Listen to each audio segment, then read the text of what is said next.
পুরীর সমুদ্র ছেড়ে আমরা বাড়ির পথে রওনা দিয়েছি। প্রায় 1 ঘন্টার উপরে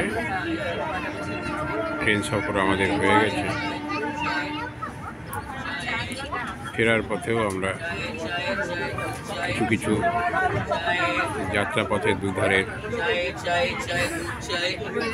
সুন্দর দৃশ্য আপনাদের দেখাবো। আপনারাও আমাদের সফর সঙ্গে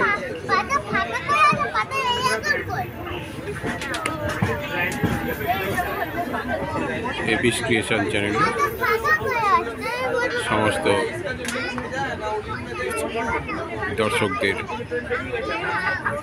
আমরা স্বাগত জানাচ্ছি। আপনারা আমাদের এই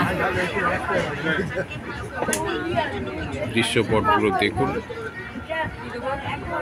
লাইক করুন, শেয়ার করুন এবং চ্যানেলটিকে সাবস্ক্রাইব করে সব সময় আমাদের সঙ্গে থাকুন।